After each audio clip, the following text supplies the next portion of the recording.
ओड़िया समाज द्वारा 2024 उड़ीसा दिवस मनाया गया, जिसमें ओड़िया समाज द्वारा रंगारंग कार्यक्रम के आयोजन किए गए। कार्यक्रम की शुरुआत दीप जलाकर की गई। मीडिया से बात करते हुए आयोजक द्वारा बताया गया कि सन 1994 में कुछ प्रवासी ओड़िया लोगों के द्वारा लखनऊ ओड़िया समाज का गठन हुआ। अपनी अपनी जीविका के लिए ओडिशा के विविध प्रांतों में से लखनऊ आए हुए अनेक लोगों ने अपने जन्मभूमि के परिचय को प्रतिष्ठित कराने की तीव्र अभिलाषा का परिणाम है ये लखनऊ ओड़िया समाज। ये समाज पहले छोटे पौधे के रूप में पनपते हुए समय के चक्र से अभी एक विशाल वृक्ष के रूप को प्राप्त किया है।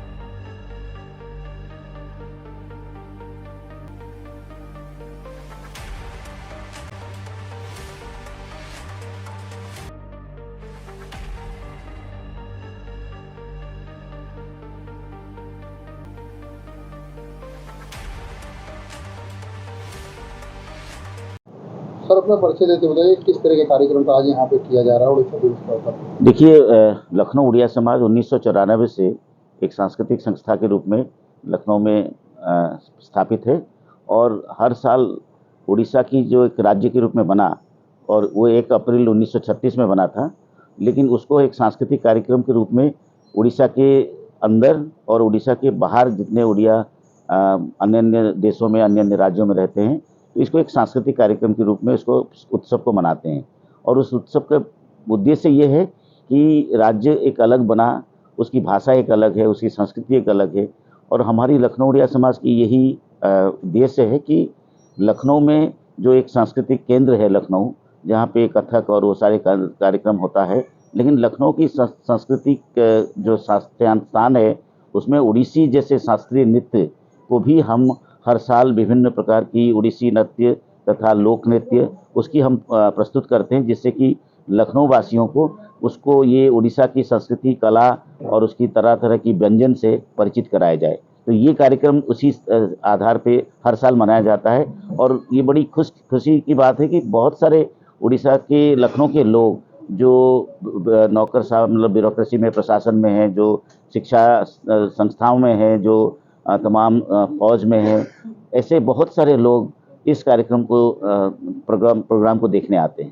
सर, आज ये जो स्टेज पे नृत्य होंगे तो उड़ीसा के किस किस तरह के यहाँ पे नृत्य होंगे कार्यक्रम में? उड़ीसा की नृत्य के लिए ये जो उड़ीसी नृत्य है उसमें जो होली उत्सव अभी अभी हम लोगों ने मनाया है, बल्कि अभी चल भी रहा है, वो एक होली का उड़ीसा की एक परंपरा है, उसको ये परिवेशन करने जा रहे हैं, प्रस्तुत करने जा रहे हैं। उसके साथ जगन्नाथ जी जो जगन्नाथ हमारी पूरी जो धाम है, उनकी जगन्नाथ जी की जो भजन है और जगन्नाथ जी की जो उत्सव को जगन्नाथ जी को जो प्रसाद बनाया जाता है, जगन्नाथ जी के सामने नृत्य प्रस्तुत करते हैं, उसके भी प्रस्तुत करेंगे। उसके साथ साथ शास्त्रीय नृत्य के रूप में ओडिसी जो है, एक ओडिसी नृत्य जो है भारतीय स्तर पे और विदेशों में एक बेहतर कार्यक्रम के रूप में माना जाता है। सर, ये उड़ीसा नाम लखनऊ में पहली बार सुना जाता है। सर, यहाँ पे कार्यक्रम में मुख्य अतिथि के तौर पे कौन थे, मुख्य रूप से कौन कौन यहाँ पे उपस्थित है आज? आज जो मुख्य रूप में उपस्थित है, जो मुख्य अतिथि के रूप में डॉक्टर रामचंद्र बेहरा, जो कि साहित्य अकादमी के द्वारा पुरस्कृत हुए हैं और उनको बुलाया गया है, उड़ीसा से आए हैं और वो एक विशिष्ट साहित्य व्यक्ति है और साथ ही साथ उनका जो लेखन है, वो लेखन के माध्यम से उनकी लेखन पे ही बहुत सारे शोध हो चुका है, तो इसीलिए वो अतिथि के रूप में आए हैं। उनको हम लोगों ने लखनऊ उड़िया साहित्य सम्मान के रूप में इस बार 2024 में उनको प्रस्तुत किया गया। उसके साथ साथ जो कविता महांती की एक उनके ग्रुप जो आए हैं, वो भी एक उड़ीसी नृत्य प्रस्तुत कर रहे हैं, वो भी एक प्रतिष्ठित उड़ीसी नृत्य के रूप में जाना जाते हैं, उनको भी हम लोगों ने बुलाया है और इस कार्यक्रम को किया जा रहा है। सर, ये जो नृत्य होंगे उसमें कुछ जो प्राइज दिया जाएगा या मोमेंटो कुछ सम्मानित किया जाएगा समाज की तरफ? हाँ, ओडिसी नृत्य की जो उसके बाद हम लोग उनको सम्मानित करेंगे और इस कार्यक्रम का मुख्य और एक है कि व्यंजन, उड़ीसा की विभिन्न प्रकार व्यंजन जो एक फूड फेस्टिवल के रूप में बनाया जा रहा है, जो कि इसमें प्रस्तुत होगा।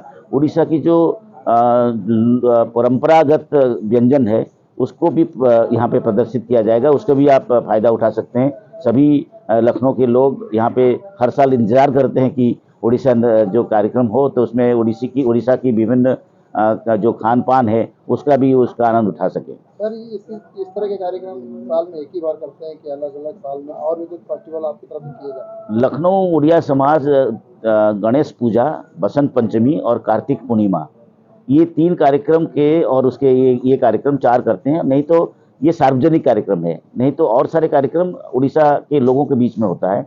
लेकिन जो गणेश पूजा है, बसंत पंचमी है और कार्तिक पूर्णिमा और ये उड़ीसा दिवस, ये सार्वजनिक कार्यक्रम होता है।